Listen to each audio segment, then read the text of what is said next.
Assalamualaikum warahmatullahi wabarakatuh. Perkenalkan, nama saya Dwiga Hanif dengan NIM 120 30535. Kali ini saya akan mempresentasikan terkait kode etik kepolisian. Yang pertama, dasar hukum.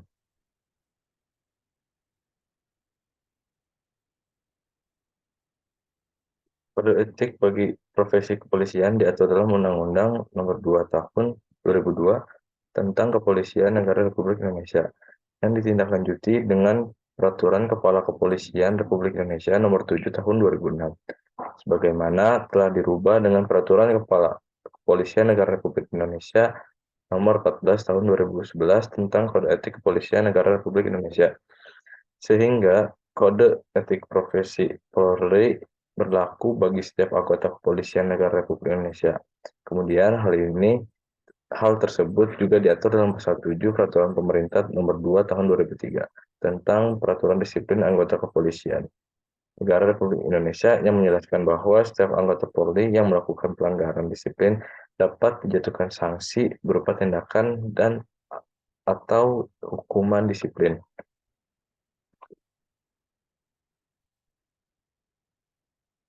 Selanjutnya, pengangkatan. Pengangkatan anggota kepolisian berdasarkan Undang-Undang Nomor 2 Tahun 2002 tentang Kepolisian Negara Republik Indonesia diatur dalam bab 4 pasal 21 sampai 24.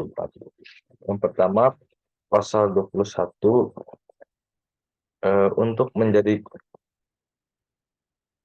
untuk diangkat menjadi anggota Kepolisian Negara Republik Indonesia, seorang calon harus memenuhi syarat sekurang-kurangnya sebagai berikut.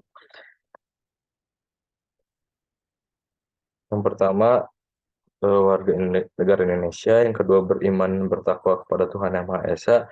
Yang ketiga, setia kepada negara Kesatuan Republik Indonesia berdasarkan Pancasila dan Undang-Undang Negara Republik Indonesia tahun 1945. Selanjutnya, berpendidikan paling rendah sekolah menengah umum atau yang sederajat. Selanjutnya, berumur paling rendah 18 tahun, sehat jasmani dan rohani, tidak pernah dipidana dan melakukan suatu kejahatan, berwibawa, jujur, adil, dan berkelakuan tidak tercela, dan terakhir, lulus pendidikan dan pelatihan pembentukan anggota kepolisian. Yang kedua, ketentuan mengenai pemilihan anggota Kepolisian Negara Republik Indonesia diatur lebih lanjut dengan keputusan Kapolri. Selanjutnya di pasal 22, sebelum diangkat menjadi Kepolisian Negara Republik Indonesia, seorang calon anggota yang telah lulus pendidikan pembentukan wajib mengucapkan sumpah atau janji menurut agamanya dan kepercayaannya. Selanjutnya, ketentuan mengenai tata cara pengambilan sumpah atau janji sebagaimana dimaksud dalam ayat 1 diatur lebih lanjut dengan keputusan Kapolri. Selanjutnya pasal 23, lafal sumpah atau janji sebagaimana diatur dalam pasal 22 adalah sebagai berikut. Demi Allah, saya bersumpah atau berjanji bahwa saya untuk diangkat menjadi anggota Kepolisian Negara Republik Indonesia akan setia dan taat sepenuhnya kepada Pancasila, Undang-Undang Negara Republik Indonesia tahun 1945, Tribrata, Catur Prasatya, dan Negara Kesatuan Republik Indonesia serta pemerintah yang sah. Bahwa saya akan menaati segala peraturan perundang-undangan yang berlaku dan melaksanakan kedinasan di Kepolisian Negara Republik Indonesia yang dipercayakan kepada saya dengan penuh pengabdian, kesadaran, dan tanggung jawab. Bahwa saya akan senantiasa menjunjung tinggi kehormatan negara, pemerintah, dan martabat anggota Kepolisian Negara Republik Indonesia, serta akan senantiasa mengutamakan kepentingan masyarakat, bangsa, dan negara daripada kepentingan saya sendiri, seorang atau golongan. Bahwa saya akan memegang rahasia sesuatu yang menurut sifatnya atau menurut perintah harus saya rahasiakan. Bahwa saya akan bekerja dengan jujur, tertib, cermat, dan bersemangat untuk kepentingan bangsa dan negara Kesatuan Republik Indonesia dan tidak akan menerima pemberian berupa hadiah dan atau janji-janji baik langsung maupun tidak langsung yang ada kaitannya dengan pekerjaan saya. Selanjutnya di pasal 24, anggota Kepolisian Republik Indonesia menjalani dinas keanggotaan dengan ikatan dinas. Ketentuan mengenai ikatan dinas sebagaimana dimaksud dalam ayat 1 diatur lebih lanjut dengan keputusan Presiden.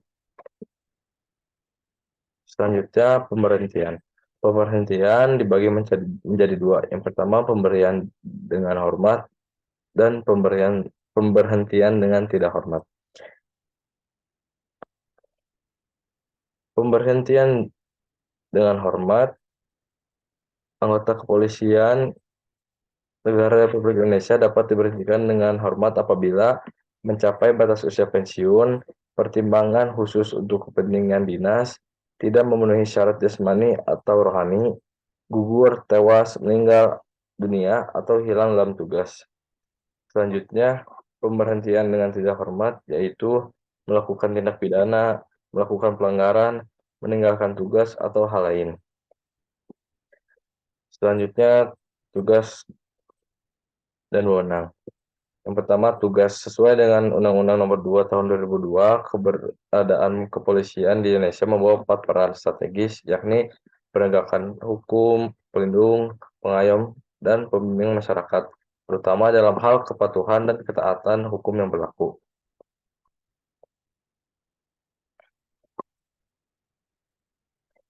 Sesuai dengan Undang-Undang Nomor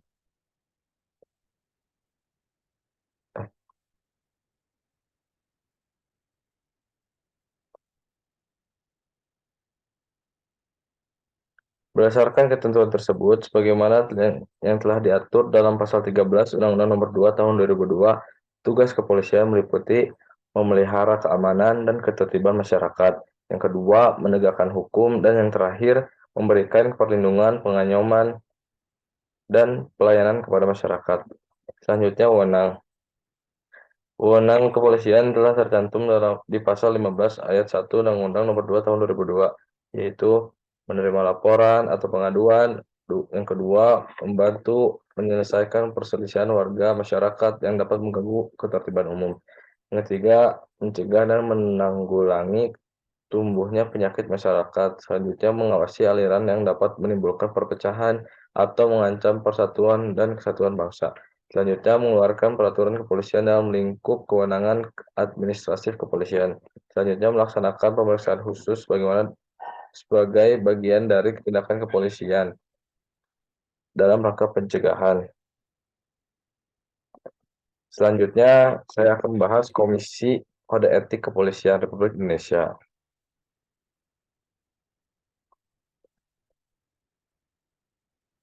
Jadi, kedudukan Komisi Kode Etik Kepolisian yaitu pada praktiknya berkedudukan sebagai hakim dalam rangka penyelesaian sebuah perkara yang dilakukan oleh anggota kepolisian.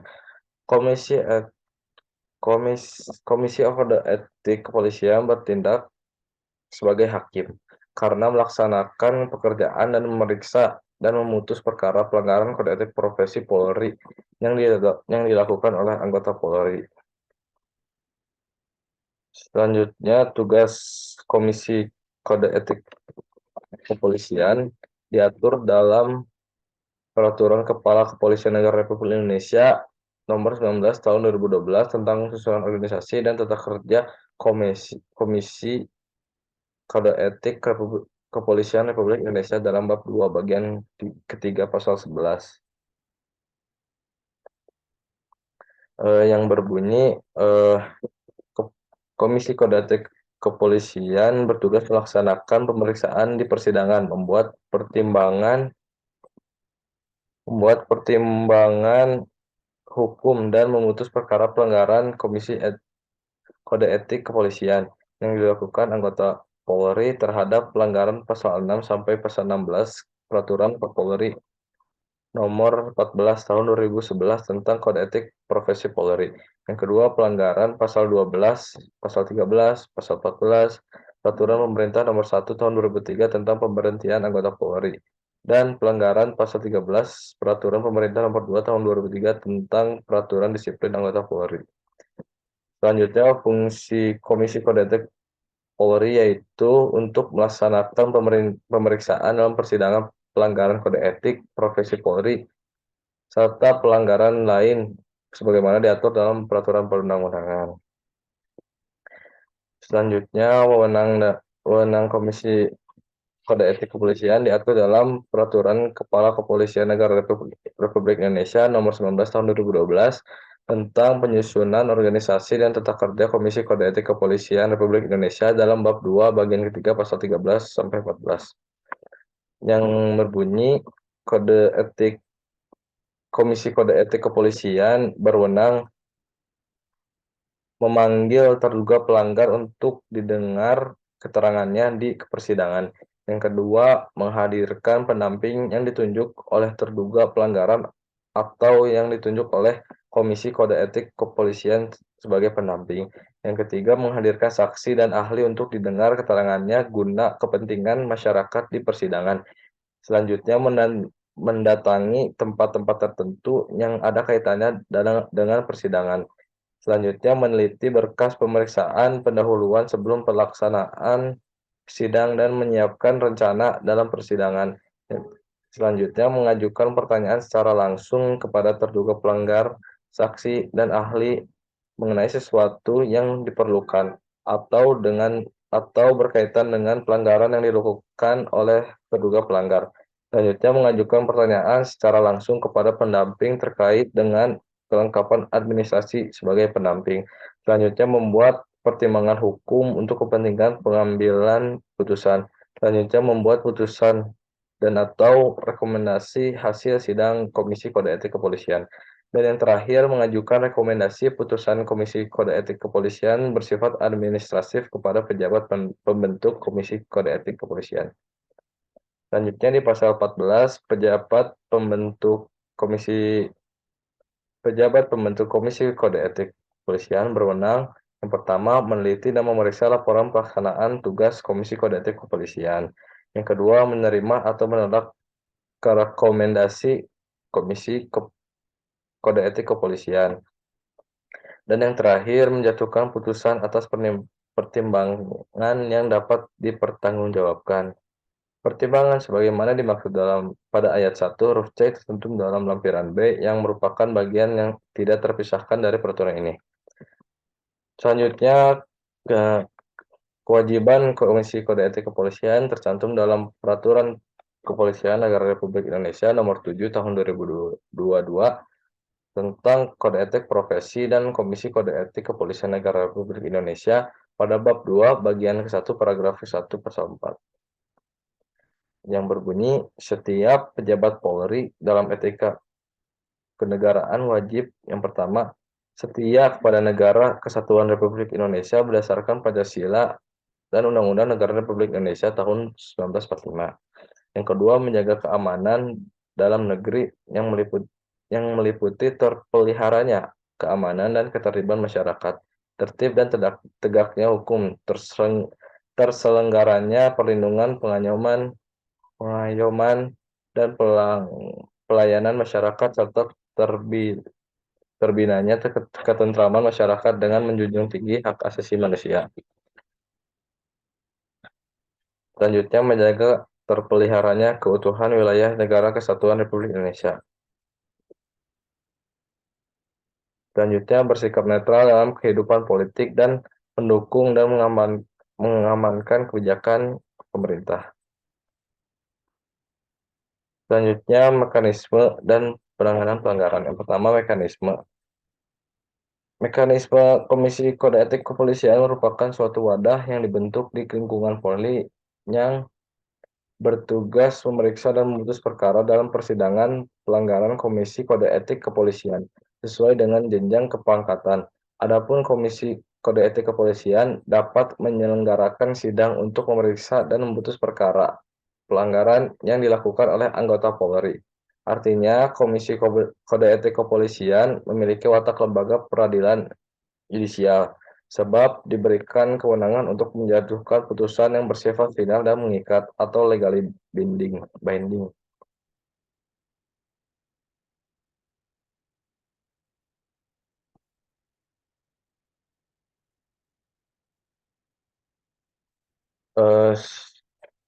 Secara umum, terdapat dua prinsip yang biasa dipandang sangat penting dalam suatu sistem peradilan, yakni yang pertama the principle of judicial independence dan yang kedua the principle of judiciary impartiality.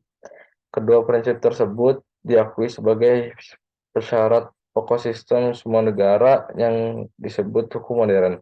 Selain itu, dalam pasal 14 International Covenant on Civil and Political Rights disebutkan bahwa dalam menentukan tuduhan pidana terhadapnya atau dalam menentukan segala hak dan kewajiban dalam suatu gugatan, setiap orang berhak atas pemeriksaan yang adil dan terbuka untuk umum oleh suatu badan peradilan yang berwenang, bebas dan tidak berpihak dan dibentuk menurut hukum. Semua ketentuan-ketentuan tersebut ditujukan kepada menjamin pelaksanaan peradilan yang layak dan untuk itu menegakkan serangkaian hak-hak individual seperti kesetaraan di hadapan pengadilan dan hak atas pengadilan publik yang adil oleh pengadilan yang kompeten, independen, dan imparsial yang dibentuk oleh hukum. Suatu mekanisme peradilan harus dirancang menuju sistem peradilan dan menjamin kompetensi, imparsialitas, dan independensi. Selanjutnya, penanganan pelanggaran. Penanganan dalam ranah kepolisian dapat berbentuk pelanggaran disiplin, etik, maupun pidana. Terhadap masing-masing pelanggaran memiliki mekanisme dan sanksi yang berbeda, yaitu jika terdapat unsur tindak pidana maka berkas perkara akan diberikan kepada Badan Reserse dan Kriminal atau Bareskrim, yang kemudian akan dilanjutkan dengan pemeriksaan di pengadilan umum. Sementara itu, berkaitan dengan sanksi, terhadap masing-masing pelanggaran juga memiliki sanksi yang berbeda, yakni jika terbukti pelanggaran yang dilakukan kepolisian adalah pelanggaran yang memiliki unsur pidana, maka sanksi yang diberikan didasarkan ketentuan pasal-pasal di dalam Kitab Undang-Undang Hukum Pidana. Sementara itu, jika terbukti yang terjadi adalah pelanggaran kode etik, maka sanksi yang diberikan berupa dinyatakan sebagai perbuatan tercela, diperintahkan untuk menyatakan penyesalan dan meminta maaf secara terbatas dan terbuka, mengikuti pembinaan ulang profesi, tidak layak lagi untuk menjalankan profesi kepolisian.